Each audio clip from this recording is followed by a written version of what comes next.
அனைவருக்கும் வணக்கம். தமிழக சித்த மருத்துவ ஆராய்ச்சி குழுமத்திலிருந்து ஒரு அரசு நிரந்தர வேலைவாய்ப்புக்கான செய்தி வெளியிட்டிருக்காங்க. இதன்படி பார்த்தீங்கன்னா, கிட்டத்தட்ட ஒரு 6 காலி பணியிடங்கள் இந்த வேலைவாய்ப்பில் இருக்குது. இதுக்கு எழுத்துத் தேர்வு எதுவுமே கிடையாது. ஸ்கில் டெஸ்ட் எதுவும் கிடையாது. டைரக்ட் ரெக்ரூட்மெண்ட் மூலமாக இந்த வேலைக்கான வேலையை எடுத்துகிட்டு இருக்காங்க. ஸோ இன்டர்வியூ மட்டுமே இருக்கும். அதுவும் எப்படின்னு பார்த்தீங்கன்னா, ஷார்ட் லிஸ்ட் மூலமாக தான். ஸோ வேறு எந்த ஒரு தேர்வுமே கிடையாது. இதற்கான விண்ணப்ப கட்டணம் பார்த்தீங்கன்னா, எஸ்சி, எஸ்டி, உமன்ஸு, பிடபிள்யூ கேண்டிடேட்ஸுக்கு எந்த ஒரு தேர்வு கட்டணம் எதுவுமே கிடையாது. ஓகேங்களா? இது ஒரு தமிழகத்திலே கொடுக்கக்கூடிய போஸ்டிங் தான். இது ஒரு நிரந்தரமான வேலை வாய்ப்பு. ஸோ இதுக்கு குவாலிஃபிகேஷனை பொறுத்த வரைக்கும் பார்த்தீங்கன்னா, 12ஆம் வகுப்புலேருந்து டிகிரி ஏதேனும் முடிச்சிருந்தாலே போதும். ஸோ நீங்கள் இந்த வேலைக்கு அப்ளையும் பண்ணிக்கலாம். ஸோ யாரும் மிஸ் பண்ணாமல் தகவலை முழுமையாக பாருங்கள். மத்திய அரசு சித்த மருத்துவ ஆராய்ச்சி குழுமத்திலேருந்து தான் இந்த வேலைவாய்ப்பு வெளிவந்திருக்கு. இது எங்கே போஸ்டிங் போடுவாங்கன்னு பார்த்தீங்கன்னா, தமிழ்நாட்டில் மட்டும்தான் இதற்கான போஸ்டிங்கு. இதற்கான ஆஃபீஸ் பொறுத்த வரைக்கும் பார்த்தீங்கன்னா, ஜிஎஸ்டி ரோட், தாம்பரம், சென்னை 47 இதிலே தான் இந்த அட்ரஸுமே இருக்குது. ஸோ போஸ்டிங்குமே பார்த்தீங்கன்னா, உங்களுக்கு சென்னையில் தான் இதற்கான போஸ்டிங் இருக்கும். ஓகேங்களா? இதற்கான டீட்டெயிலான அட்வர்டைஸ்மெண்ட்டை பாருங்கள். The central council of research in Siddha. ஓகேங்களா? சித்தா ஆராய்ச்சி குழுமத்திலேருந்து தான் இந்த வேலைவாய்ப்பு. இதில் தகுதியான விண்ணப்பத்தை வரவேற்கிறோம். தகுதியான விண்ணப்பதாரர்களை வரவேற்கிறோம்னு சொல்லியிருக்காங்க. அது மட்டும் இல்லாமல் இங்கே தெளிவாக சொல்லியிருக்காங்க, இது ஒரு டைரக்ட் ரெக்ரூட்மெண்ட் பேசிஸ் தான். இது எந்த ஒரு கான்ட்ராக்ட் பேசிஸ் கிடையாது. டைரக்டாக நிரந்தர அரசு வேலைவாய்ப்பு தான் இது. ஸோ யாரும் மிஸ் பண்ணாதீங்க. போஸ்டிங் டீட்டெயில்ஸை பொறுத்த வரைக்கும் பார்த்தீங்கன்னா, 3 வகையான போஸ்டிங்ஸ் இருக்குது. அதில் ஃபஸ்ட்டு எடுத்தோடனே பாருங்கள், சோஷியல் ஒர்க்கருக்கு பார்த்தீங்கன்னா ஒரு போஸ்டிங் இருக்குது. இதில் எந்த ஒரு கேட்டகிரியும் கிடையாது. எல்லாமே அன்ரிசர்வ் போஸ்டிங்மா. மொத்தம் இருக்கக்கூடிய ஆளுமே அன்ரிசர்வ் கேட்டகிரிஸ் தான். ஸோ எல்லாருமே இந்த வேலைக்கு விண்ணப்பிக்கலாம். ஓகேங்களா? அடுத்தது பாருங்கள், பே லெவலை பொறுத்த வரைக்கும் 6வதுன்னு சொல்லியிருக்காங்க. 30 வயதுக்குள்ளார இருக்கணும். Second Appar division clerk. ஓகேங்களா? யூடிசி அப்பர் டிவிஷன் கிளர்க்குன்னு சொல்லக்கூடியது. இதுக்கு பே லெவல் 4 தராங்க. அடுத்தது எல்டிசி லோயர் டிவிஷனல் கிளர்க்கு. இதுக்கு 3 போஸ்டிங் இருக்குது. இதற்கெல்லாம் வேக்கன்சி ஏஜ் ரிலாக்ஸேஷன் பார்த்தீங்கன்னா 18லேருந்து 20 வயதுக்குள்ளார இருக்கணும்னு சொல்லியிருக்காங்க. ஓகே, இதற்கான குவாலிஃபிகேஷன்ஸை பாருங்கள். சோஷியல் ஒர்க்கர் ஃபஸ்ட் எடுத்தோன்னே சோஷியல் ஒர்க்கருக்கு பாருங்கள். இதற்கான மாத ஊதியமாக 35,000லேருந்து 1,12,000 வரைக்கும் இதற்கான ஊதியமே தராங்க. பே ஸ்கேல் 7ல். ஓகேங்களா? ஏதாவது ஒரு டிகிரி முடிச்சிருந்தாலே போதும். நீங்கள் டிப்ளமோ இன் சோஷியல் ஒர்க், அதாவது எம்எஸ்டபிள்யூ நீங்கள் கண்டிப்பாக முடிச்சிருக்கணும். 1 வருஷம் கோர்ஸ் ஆகுது. அடுத்தது பார்த்தீங்கன்னா, 1 வருஷம் நீங்கள் சோஷியல் ஒர்க்கில் ஏதாவது ஒரு எக்ஸ்பீரியன்ஸ் இருக்கணும்னு கேட்டிருக்காங்க. ஓகேங்களா? இதை முடிச்சிருந்தாலே போதும். உங்களுக்கு கண்டிப்பாக இந்த வேலைக்கு நீங்கள் அப்ளை பண்ணிக்கலாம். வேறு ஒரு எந்த குவாலிஃபிகேஷனும் வேணாம். இது மட்டும் எம்எஸ்டபிள்யூ முடிச்சிருக்கீங்க, ஒரு டிகிரி இருக்குனாலே போதும். இந்த வேலைக்கு கண்டிப்பாக அப்ளை பண்ணிக்கலாம். பாருங்கள், சம்பளம் 1,12,000 வரைக்கும் இதுக்காக மாத ஊதியமாகவே தராங்க. அடுத்தது பாருங்கள், யூடிசி அப்பர் டிவிஷனுக்கு பொறுத்த வரைக்கும் பாருங்கள், ஃபஸ்ட்டு மாத சம்பளமே 25,000 81,000 வரைக்கும் இந்த வேலைக்கான ஊதியமாக தராங்க. இதற்கான குவாலிஃபிகேஷனையும் பாருங்கள். ஏதாவது ஒரு டிகிரி முடிச்சிருந்தாலே போதும் உங்களுக்கு. இது எம்எஸ்டபிள்யூ அதெல்லாம் எதுவுமே ஸ்பெசிஃபிக்கான ஒரு இதுவே கிடையாது. ஏதேனும் ஒரு டிகிரி முடிச்சிருந்தாலே போதும். நீங்கள் ஒரு 3 வருஷத்துக்கான எக்ஸ்பீரியன்ஸ் சர்டிஃபிகேட் இருந்தால் போதும். ஏதாவது ஒரு கவர்மெண்ட்லேயோ இல்லைனா செமி கவர்மெண்ட், அதாவது அண்டர் கவர்மெண்ட்டில் வேலை செஞ்சுருக்கீங்க, இல்லை பப்ளிக் செக்டரில் வேலை செஞ்சிருந்தாலும் ஓகே தான். 3 வருஷம் நீங்கள் ஏதாவது ஒரு எக்ஸ்பீரியன்ஸ் சர்டிஃபிகேட்டு கண்டிப்பாக இருக்கணும். ஓகேங்களா? இது முடிச்சிருந்தாலே போதும். வேறு எந்த ஒரு குவாலிஃபிகேஷனுமே இதுக்கு தேவையில்லைங்க. 27 வயசுக்குள்ளார இருக்கணும். அவ்வளோதான். இருந்தீங்கன்னா கண்டிப்பாக இந்த வேலைக்கு அப்ளை பண்ணலாம். அருமையான வேலை இது. கண்டிப்பாக எல்லாருமே அப்ளை பண்ணிக்கோங்க. அடுத்தது எல்டிசி பாருங்கள், லோயர் டிவிஷன் கிளர்க்கு. இதுக்கு 19,900 63,000 வரைக்கும் இதற்கான சம்பளம் தந்துட்டுருக்காங்க. ஓகேங்களா? இதுக்கு 12ஆம் வகுப்பு முடிச்சிருந்தாலே போதும். உங்களுக்கு இங்கிலீஷில் பார்த்தீங்கன்னா டைப் ரைட்டிங் ஒரு லோயர் முடிச்சிருந்தாலும் ஓகே தான் உங்களுக்கு. ஓகேங்களா? அடுத்தது பாருங்கள், கம்ப்யூட்டர் சர்டிஃபிகேட் இருந்தால் இதுக்கு அடிஷ்னல் அட்வான்டேஜ். ஓகேங்களா? இதுதான் 12வது வகுப்பு முடிச்சிருந்தாலே போதும், இந்த வேலைக்கு வந்து நீங்கள் அப்ளை பண்ணிக்கலாம். ஓகேங்களா? ஸோ ரொம்ப ரொம்ப வந்து இது சூப்பரான வேலை. யாருமே மிஸ் பண்ணுறாதீங்க. டைப்பிங் ரைட்டிங் சர்டிஃபிகேட் இருக்கும், 12th முடிச்சிருந்தாலே போதும்.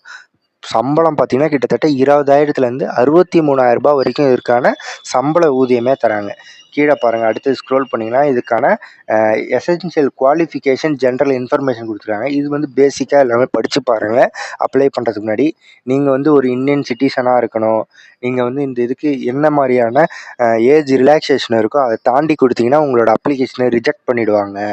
ஸோ கேண்டிடேட்ஸ் வந்து எந்த ப்ரூஃப்லாம் எடுத்துகிட்டு வரணும், உங்கள் மேலே எந்த கேஸும் இருக்கக்கூடாது போன்ற ஒரு நார்மலான இன்ஸ்ட்ரக்ஷன்ஸ் எல்லாத்தையும் கொடுத்துருப்பாங்க. ஸோ இது எல்லோரும் கேர்ஃபுல்லாக ஒரு தடவை படித்து பார்த்துட்டு யாருக்கு அப்ளை பண்ணணும், எப்படி இதற்கான கால் லெட்டர் வரும், எல்லாமே அதில் இன்ஸ்ட்ரக்ஷன்ஸ் ஜென்ரல் இன்ஸ்ட்ரக்ஷன்ஸுக்கும் படித்து பார்த்துக்கோங்க அப்ளிகேஷன் அப்ளை பண்ணுறதுக்கு முன்னாடி.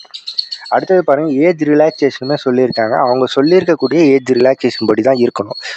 ஏஜ் ரிலாக்ஸேஷனை பொறுத்த வரைக்கும் இதில் வந்து நாங்கள் மிஸ்மேட்ச், அதாவது பார்ப்போம், செக் பண்ணுவோம் அப்படின்னா, நீங்கள் வந்து கொடுக்கக்கூடிய எஸ்எஸ்எல்சி, அப்படி இல்லைன்னா 12th மார்க் ஷீட்டு, இல்லை டிசி, பாஸ்போர்ட்டு, இல்லைன்னா பர்த் சர்டிஃபிகேட், இதில் மட்டும்தான் நாங்கள் வந்து உங்களோட டேட் ஆஃப் பர்த் வந்து செக் பண்ணுவோம், கிராஸ் செக் பண்ணுவோம்னு சொல்லியிருக்காங்க. அடுத்தது பாருங்கள், நீங்கள் வந்து எஸ்சி, எஸ்டி, ஓபிசி கேட்டகிரியாக இருந்தீங்கன்னா இதுக்கு வந்து இது கிடையாது, எல்லாமே வந்து அண்டர்சர்வ் தான். ஸோ அதனால் இதில் வந்து கம்யூனிட்டி சர்டிஃபிகேட்லாம் எதுவும் வைக்கணும் அப்படின்ற அவசியம் எதுவுமே கிடையாது இதுக்கு. அடுத்தது பாருங்கள், எல்லாமே வந்து கூட வந்து ஒரு செல்ஃபாக ட்ரஸ்டட் பண்ண ஒரு காப்பீஸ் நகல் வைக்கணும். நம்ம வந்து இது ஃபுல்லாகவே ஆஃப்லைனில் தான் வந்து நம்ம அப்ளை பண்ணுற மாதிரி இருக்கும். அதனால் எல்லாத்துக்கும் செல்ஃபாக ட்ரஸ்ட் பண்ண டாக்குமெண்ட்டும் இது கூடயே வைக்கணுன்றதையும் தெளிவாக சொல்லியிருக்காங்க.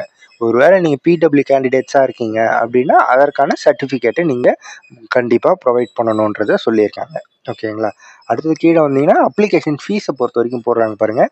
முன்னதாகவே சொன்ன மாதிரி தான், இதில் வந்து 300 ரூபா வந்து இதுக்கு ஃபீஸ் கட்டணமாக வந்து சார்ஜஸ் பண்ணுறாங்க.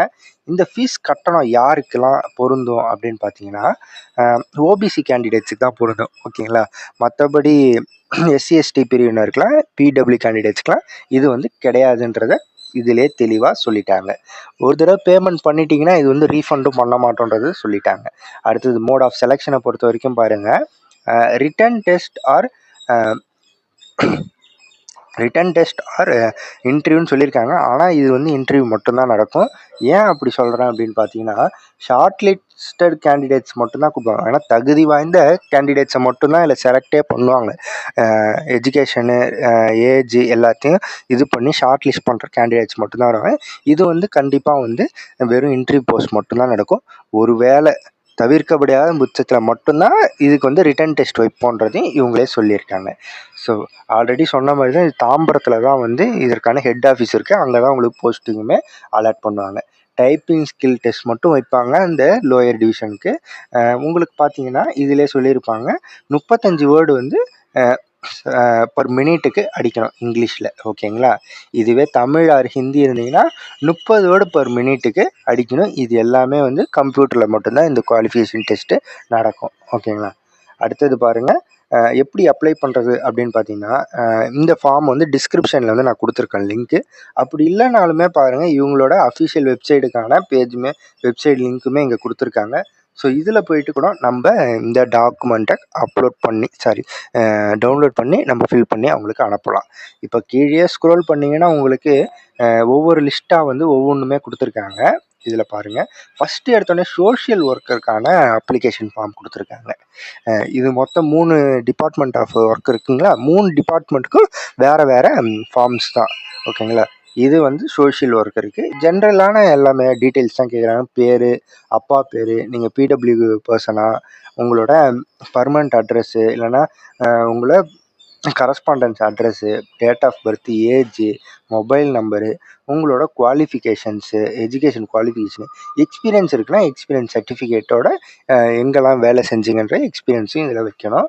ஸோ இது கூடயே பார்த்தீங்கன்னா என்ஓசி கண்டிப்பாக எடுக்கணுன்றாங்க. இது எங்கன்னு பார்த்தீங்கன்னா வேலை செஞ்ச இந்த இடத்துல அவங்கக்கிட்ட ஒரு நான் அப்ஜெக்டிவ் சர்டிஃபிகேட்டும் ஒன்று வாங்கிட்டு வரணும்னு சொல்லியிருக்காங்க. அதற்கான சர்டிஃபிகேட்டுமே கீழே ஃபார்மெட்டை கொடுத்துருக்காங்க. நீங்கள் அதை டவுன்லோட் பண்ணி அவங்கக்கிட்ட கையப்பட்டு ஸ்டீல் பண்ணி வாங்கிட்டு வர மாதிரி இருக்கும். இது அடுத்தது பார்த்தீங்கன்னா டிடி. நீங்கள் பே பண்ண ₹300 ஃபீஸ் பே பண்ணக்கூடிய அந்த டிடி, அதற்கான பேங்க்கு, பிரான்ச்சு, டேட்டு, அதோட நம்பர்ஸ் எல்லாத்தையும் எழுதியிருக்கோங்க. அவ்வளோதான். டிக்ளரேஷனில் நீங்கள் கையொப்பம் பண்ணிட்டு டேட் அண்ட் பிளேஸ் போட்டு நீங்கள் எடுத்து ஜெராக்ஸ் எடுத்துக்க வேண்டியதான். அப்படியே கீழே பாருங்கள், அடுத்த வேலைக்கு போட்டிருப்பாங்க பாருங்கள், யூடிசி, அப்பர் டிவிஷன் கிளர்க்கு. இதுக்கும் சேம் பேட்டர்ன் தான். மேலே வந்து அவங்க வந்து அந்த போஸ்டிங்கோட பேரை வந்து குறிப்பிட்டிருப்பாங்க. ஓகேங்களா? மற்றபடி சேம் அதே டிட்டோ தான் உங்களுக்கு எல்லாமே. கீழே பாருங்கள், ப்ரெசன்ட் எம்ப்ளாயி, அதான் சொன்னேன் தெரியுங்களா, கம்பெனியில் நீங்கள் வேலை செஞ்சால் அவங்கக்கிட்ட ஒரு நான் அப்ஜெக்டிவ் சர்டிஃபிகேட் வரும். அதற்கான இதுதான் இது. இதை நீங்கள் வந்து ஃபில் பண்ணி அவங்கக்கிட்ட சைன் வாங்கிட்டு வரணும். அதேமாதிரி அடுத்தது கடைசியாக பாருங்கள், எல்டிசி, லோயர் டிவிஷன் கிளர்க்குக்கான அப்ளிகேஷன் ஃபார்முமே இங்கே கொடுத்துருக்காங்க.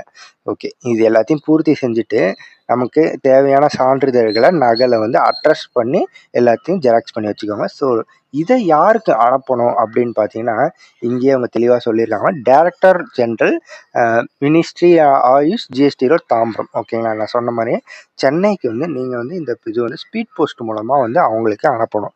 ஓகே, இது என்னைக்குள்ளார அனுப்பணும் சார் அப்படின்னு கேட்டிங்கன்னா, இது போஸ்டிங் வந்து நோட்டிஃபிகேஷன் வெளியிட்டதுலேருந்து 60 நாளுக்குள்ளார நம்ம வந்து அனுப்பணுன்றதையும் இங்கே சொல்லியிருக்காங்க பாருங்கள். நோட்டிஃபிகேஷன் என்னைக்கு வந்திருக்கு அப்படின்னு பார்த்தீங்கன்னா 11/7 வந்திருக்கு இந்த மாதம். இதுலேருந்து 60 நாட்கள் அப்படின்னு பார்த்தீங்கன்னா அடுத்த 2 மாதம் 7, 8, 8வது 11/8 ஆகிய அந்த தேதிக்குள்ளார 11/8 இல்லைன்னா நம்ம வந்து 10 எடுத்துக்கோங்க, 31 இருக்குங்களா அந்த மாதம், 10/8க்குள்ளார பார்த்தீங்கன்னா இந்த வேலைக்கான விண்ணப்பத்தை பூர்த்தி செஞ்சு இதற்கான நகல்களை நீங்கள் டேரெக்டாக எடுத்துகிட்டு போய் கொடுத்தாலும் சரி, இல்லை ஸ்பீட் போஸ்ட் மூலமாக அனுப்பிச்சாலும் சரி. ஓகேங்களா? இவங்களுக்கு இந்த தேதிக்குள்ளார போயிடணும். இந்த தேதி 10/9 60 நாட்கள் கொடுத்துருக்காங்க. 10/9 இதுக்குள்ளார உங்களோட போஸ்ட்டு அவங்கள்ட்ட போய் சேரணும். இதுக்கு மேலே போச்சுன்னா இவங்க வந்து ரிஜெக்ட் பண்ணிவிடுவாங்க அப்ளிகேஷனை. பெஸ்ட்டு நேரில் எடுத்துகிட்டு போய் கொடுக்குறதும் பெஸ்ட்டு தான். ஓகேங்களா? இதில் எது வேணாலும் நீங்கள் பண்ணிக்கலாம். இது வந்து ஒரு அருமையான வேலை. 12ஆம் வகுப்பு முடிச்சிருந்தாலே போதும் இந்த வேலைக்கு அப்ளை பண்ணிக்கலாம். நிரந்தரமான நேரடி வேலை வாய்ப்பு அரசாங்கத்தால் தரக்கூடியது. யாரும் மிஸ் பண்ணுறாதீங்க, அப்ளை பண்ணுங்கள். நன்றி, வணக்கம். அடுத்த தகவலில் பார்க்கலாம்.